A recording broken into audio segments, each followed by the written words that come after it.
bonjour à toutes et tous, je suis ravi de vous retrouver dans ce nouveau numéro de nos avis d'experts. Alors comme vous avez pu le constater, j'ai malheureusement pas pu faire la vidéo la semaine dernière, donc vous m'envoyez navré. Je ferai en sorte que ça se produise le moins possible, mais malheureusement, je pense que ça se reproduira un jour. Je vous prie de ne pas m'en tenir rigueur. Je fais tout ce que je peux pour essayer de garder ce minima de régularité en attendant de pouvoir donc fournir plus de contenu.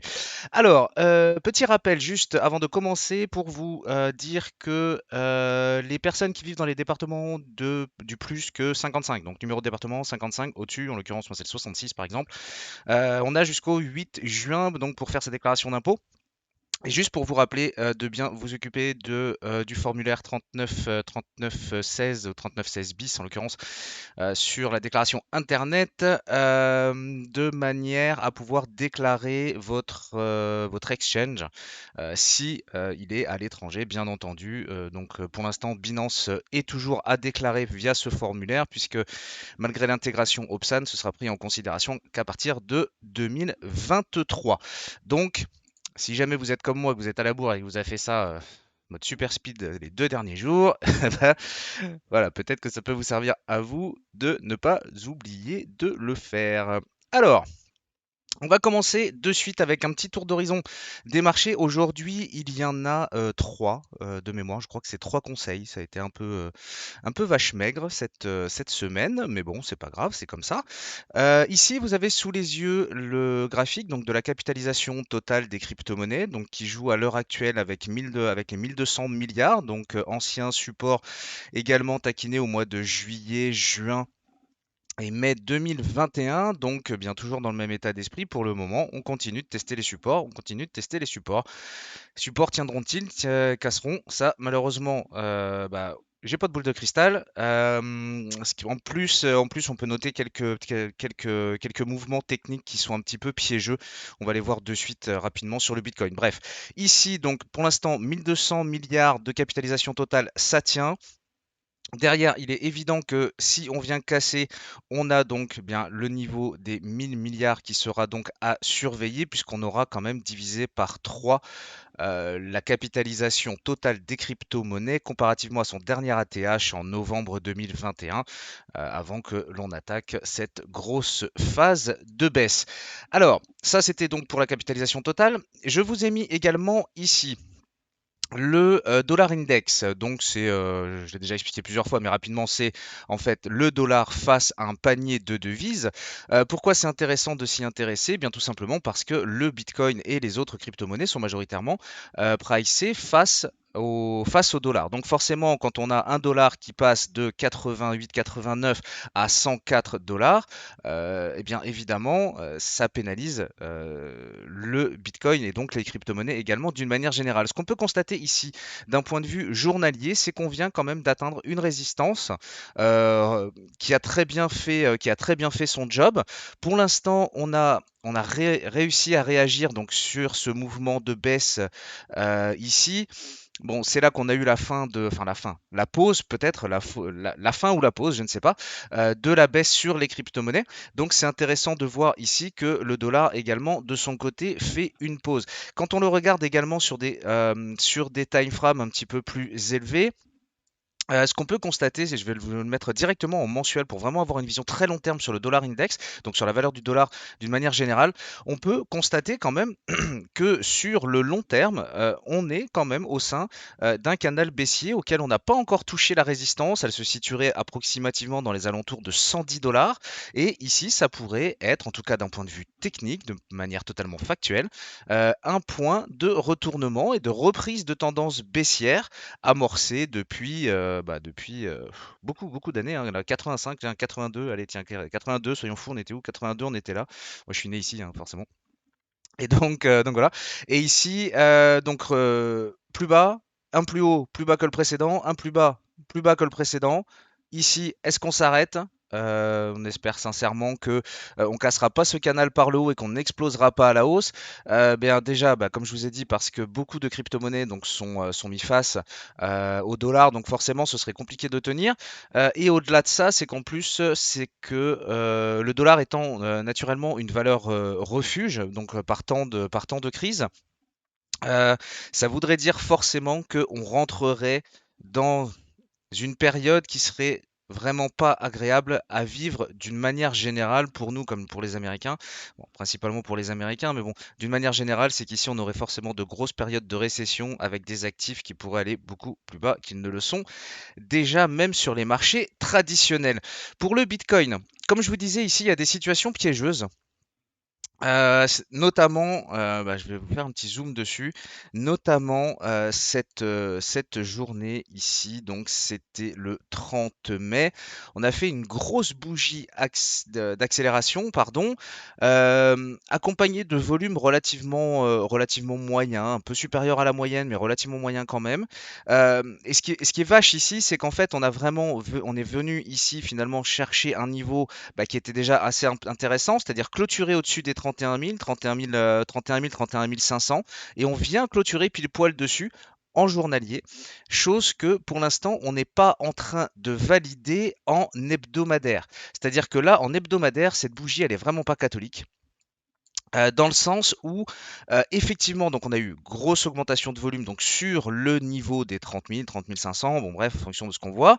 Maintenant ici, cette poussée qu'on a fait en fait ne fait ressortir que, hop, je vais enlever ça parce que ça sert à rien à faire là, je sais pas trop ce que c'est. Voilà, le fait qu'on a essayé de réintégrer, mais sur un time frame hebdomadaire, c'est compliqué de tenir ce niveau. Alors pareil, hein, je rappelle que j'enregistre cette vidéo le vendredi après-midi. Vous la voyez donc le samedi matin, 9 h heure de publication. Moi maintenant, je la tourne l'après-midi. Donc peut-être que vous, quand vous la regarderez, la bougie aura clôturé là. Et à ce moment-là, ce sera pas du tout le même discours. Même si j'ai un petit peu honnêtement tendance à pas trop y croire en fait. Mais bon, sait-on jamais, si jamais ça arrivait, ce serait un très fort signal haussier en si peu de temps de venir ravaler cette mèche, reclôturer au-dessus des 31 500 en hebdomadaire, ce serait un magnifique signal haussier. Maintenant, malheureusement, je pense sincèrement que ça va être compliqué. Alors j'espère avoir tort et puis que vous rigoliez en regardant cette vidéo en disant ah, bah raté mon gars, il a reclôturé là-haut. Franchement, je suis dans le même cas que vous savez, je ne demande que ça. Maintenant, si on observe concrètement ça, ici déjà à court terme, on vient d'une tendance baissière, d'accord? D'un point de vue technique, on vient d'une tendance baissière de court terme en journalier là depuis fin mars à peu près. Et là, ce à quoi ça ressemble, ça, c'est un drapeau qui, en l'occurrence, ici, s'il casse vers le bas, les objectifs, accrochez-vous bien, sur cette figure, et ici ça passe, je vous avais déjà expliqué dans une vidéo pourquoi ça passait pas, et ici en l'occurrence ça passe, je vais essayer d'éclaircir un petit peu le graphe, voilà, comme je peux. Et en fait, donc les dernières impulsions après cassure donc de ce fameux support ici sous forme de trendline en fait, avant qu'on crée l'accélération baissière, donc je vais considérer à moyen terme, enfin à court terme, cette, cette baisse-là, on va dire, en termes de comparaison, de manière à ce que proportionnellement, cette figure chartiste, en fait, soit proportionnée voilà, par rapport à la baisse qui a été fournie. Et en fait, comment on fait pour projeter, pour déterminer des objectifs, donc suivi de tendance baissière, consolidation sous forme de drapeau, ok. Si on sort par le bas, on reprend la hauteur du mouvement. Je rentre pas dans les détails ici pourquoi je le prends sur ce truc-là. Toc, je le place au niveau du plus haut atteint sur ce drapeau. Et qu'est-ce que ça nous donne comme objectif? Pas au point près, mais pas loin, les 20 000 $. Alors, j'espère que je ne vais pas vous faire hurler. Ce n'est pas parce que je parle de baisse sur le Bitcoin que je suis contre. Enfin bon, bref, de toute façon, vous avez très bien compris mon état d'esprit, je pense, si vous êtes sur cette chaîne. Donc voilà, donc je ne cherche pas à jouer les oiseaux de mauvais augure. Je ne fais que finalement matérialiser, visualiser, on va dire, et remarquer ce que j'ai sous les yeux. Alors oui, je maintiens toujours la présence de cette divergence haussière. Très bien. Maintenant, quand on a plusieurs informations, qui soient pour ou contre, en l'occurrence pour la reprise de la hausse ou la continuation de la baisse, on est bien obligé d'en prendre considération. De plus, on a le point pivot donc, qui a été fait quasiment en mèche ici en clôture de période mensuelle. Bon, on est sous les pivots, on est repassé sous le niveau des 30 500 et pour l'instant on a plutôt tendance à pousser vers le bas. Là à l'heure actuelle on est à 29 600. Si on sort de cette figure par le bas, la suite logique, c'est premier niveau intermédiaire 24 500, 25 000 et la poussée si on devait atteindre l'objectif de cette figure. Voilà. Bon, comment dire, je n'en dis pas plus pour essayer de ne pas vous miner le moral. Vous savez que personnellement, c'est pareil, c'est pas forcément à vivre agréable à vivre tous les jours, pardon. Mais bon, on va bien finir par s'en sortir. Surtout que les marchés traditionnels ont quand même matérialisé quelques volontés haussières courant semaine avec de belles poussées. Donc, on va dire qu'on va voir le verre toujours à moitié plein, essayons, et puis de toute façon, si on y va, eh ben, si on doit y aller, qu'on y aille vite, et ici on aura des zones de rechargement, pardon, où là, ici on va commencer à changer de discours, et sur les 20 000, je pense que là on pourra vraiment officiellement parler de solde sur toute la classe des actifs des crypto-monnaies. Alors, désolé, ça a été peut-être un petit peu long, mais comme ça fait 15 jours qu'on s'était pas rencontrés, j'avais beaucoup de choses à dire et surtout essayer de jeter un œil principalement d'analyste sur ce qui est en train de se passer en ce moment. Alors, la première que je vais vous présenter, c'est la blockchain Tezos, que Louis-Alexandre de Foissard, pour Montaigne Conseil et Patrimoine, désolé, j'étais obligé de le noter tellement c'était long, bref, qui nous mentionne donc la blockchain Tezos, XTZ, donc qui est une blockchain Layer 1, hein, française, dont la fondation est domiciliée en Suisse, mais qui est française. Ce qui est d'ailleurs peut-être intéressant, le fait que l'Assos soit donc comment dire, soit basé en fait en Suisse, dans le sens où en fonction des réglementations qui pourraient venir avec Mika, c'est vrai que ça pourrait être intéressant d'avoir le siège social qui soit en Suisse. Donc voilà. Donc celui qui préside, on va dire, qui tient cette blockchain donc, est français, mais le siège social en Suisse. Bref, de toute façon, comme d'habitude, ici, il s'agit principalement de conseils techniques et opportunistes, on va dire, hein, d'un point de vue timing, et non pas de présenter le projet Dior à vous, dirons-nous. Alors, ici, donc ce qu'il nous dit, hein, entre parenthèses, ce monsieur, hein, donc dans le cadre de sa compagnie, c'est qu'ils accumulent de cette crypto-monnaie. Et ici, c'est vrai qu'on a un niveau qui est vraiment intéressant sur les 1,80. On a bien résisté. Ici, en journalier, on a bien résisté. On a même eu une reprise qui a été plutôt intéressante. C'est-à-dire que le rebond a été un petit peu plus fort par rapport, quand on compare à certaines crypto-monnaies qui se sont littéralement viandées et qui là, en l'occurrence, jouent déjà avec leur plus bas. C'est vrai que XTZ tient relativement bien ses niveaux, on va dire, hein. Surtout qu'ici, on a des niveaux qui ont été quand même vraiment, vraiment testés, hein. D'accord? Résistance, résistance, résistance, devenu support, support, support, support, frôler. Là, c'est vrai qu'on tente à nouveau, comme ici, de passer dessous. Malgré tout, on tient, on s'en sert comme support.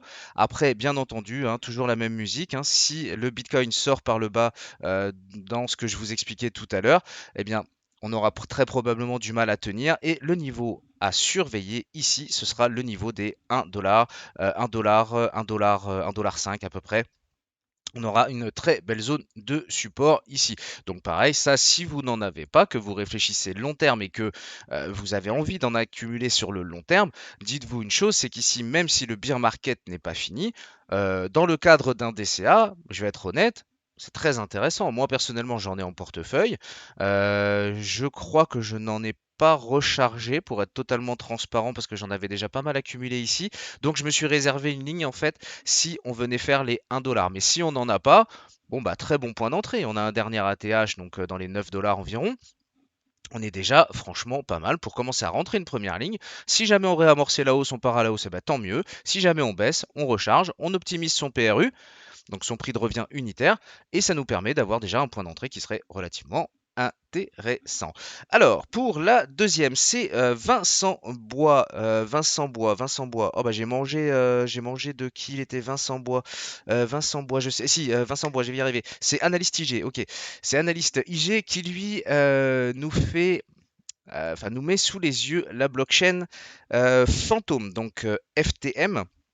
donc la blockchain de smart contract, qui elle en fait a pour particularité, on va dire très rapidement, d'avoir une équipe qui soit relativement, enfin relativement, non, qui est vraiment vraiment solide, basée sur un maximum d'ingénieurs, de scientifiques, et ainsi de suite, et qui ont tout simplement juste pour objectif en fait d'essayer de résoudre le problème le fameux trilemme de la blockchain. Si ça vous parle pas d'ailleurs, faudra que j'arrive à trouver le temps de faire une vidéo là-dessus. Mais donc voilà, et donc ils essayent de résoudre pardon, ce fameux problème. Et ici, d'un point de vue graphique, attention, je parle bien d'un point de vue graphique, ok? Concernant le projet et la viabilité du projet, c'est toujours la même histoire. Faites vos recherches de ce côté-là. J'en ai pas parlé sur la chaîne, mais vous avez largement d'informations, que ce soit sur YouTube ou sur Internet, pour se renseigner dessus et voir si vous adhérez ou pas à l'esprit, tout du moins, de cette blockchain. Toujours est-il que, d'un point de vue technique, ici, à 0,35 centimes, vous savez quoi, je ne vais même pas vous dire les 0,30, ok? Même là, à 0,35, donc on est toujours à peu près sur la même configuration graphique, hein, comme on a pu le voir juste précédemment avec la blockchain Tezos. Ici, bon, on est sur la même configuration. Là, on a un niveau donc qui est 0,35, donc que ce soit 0,35, 0,32, 0,30, j'ai envie de dire, pour ceux qui cherchent à faire de l'investissement long terme, bien entendu, je ne parle pas aux traders, je parle vraiment à ceux qui cherchent à faire de l'investissement long terme. Bien écoutez, dans le même principe, on a divisé par 10, on a ici un écart, un ratio déjà de coef 10 pour arriver au dernier ATH à 3,50 $. Donc, dans le même état d'esprit, c'est vrai que ça fait pas plaisir. Si vous êtes déjà en position, je sais de quoi je parle. Maintenant, si vous n'en avez pas, ou que vous en avez peu, ou que votre DCA, par exemple, se situe dans des interventions mensuelles. Je vois, on est en début de mois. Moi, personnellement, j'ai le beau-frère, par exemple, qui constitue un portefeuille, un petit portefeuille, certes, lent, mais régulier, où tous les mois, il met entre 30, 50, 60 euros en fonction d'eux. Et c'est vrai que ça marche bien parce que ça permet de lisser le prix dans le temps. Donc lui, il subit pas. En plus, il a eu la chance de commencer après qu'on est déjà bien baissé. Donc, tranquillou, il fait son petit bonhomme de chemin et ça, à terme, je pense sincèrement que c'est vraiment la meilleure chose à faire, principalement en ce moment pour commencer. Donc maintenant, si vous êtes convaincu par le projet, comme moi en l'occurrence, mais ce qui n'engage que moi, tout ça, ce ne sont bien entendu pas des conseils en investissement. Ici, à 0,35, rentrez une première ligne ici. Ensuite, on a les 0,15. Alors c'est vrai que ça a été tellement volatile que ici, ça paraît ridicule, juste ce petit écart, mais pourtant on rediviserait encore par deux, hein. C'est-à-dire que quand vous achèteriez du FTM avec le même montant, en achetant une partie à 0,30, une partie à 0,15, vous obtiendriez le double de jetons.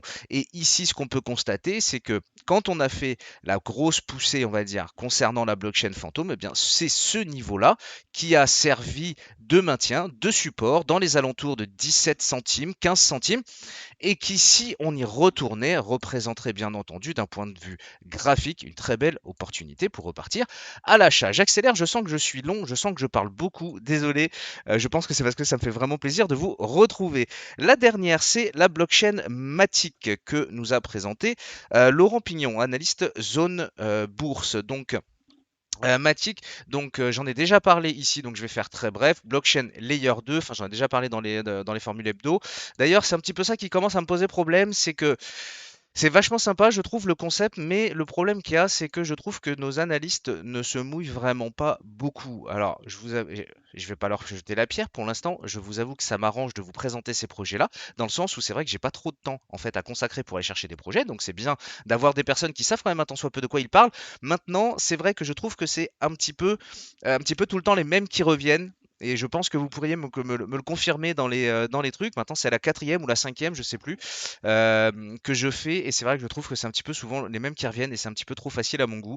Donc bon, pour l'instant je continue comme ça, mais je pense que ça va être amené en fait à évoluer. Bref, pour en revenir à Matic, donc le layer 2 hein, qui permet, pour résumer très rapidement, la scalabilité on va dire sur Ethereum, donc c'est une couche supérieure à Ethereum, enfin c'est discutable avec une sidechain, bon bref.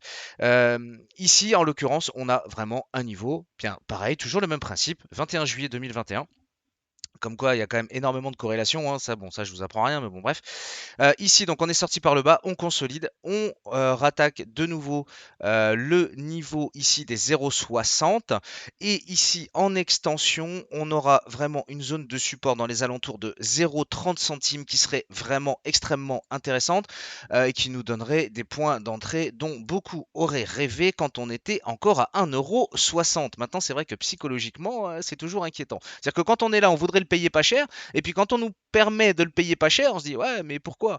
Donc, j'ai envie de dire, dans la mesure où tout le marché crypto s'effondre entre guillemets, bref, baisse, on va dire, ça veut dire que c'est pas les projets en soi qui sont jugés, c'est juste des mouvements d'investisseurs. Il faut imaginer qu'on est quand même sur le marché, je pense, le plus spéculatif qui existe. Dans la mesure où ils fonctionnent tous ensemble, c'est pas les projets qui sont remis en question. Donc, je continue à persister à dire que ici, bien entendu, toujours dans le cadre d'un DCA, pareil, si vous n'en avez pas, ici, avec une entrée à 0,60, un renfort à 0,30, on se retrouve avec un PRU dans les alentours de 0,45.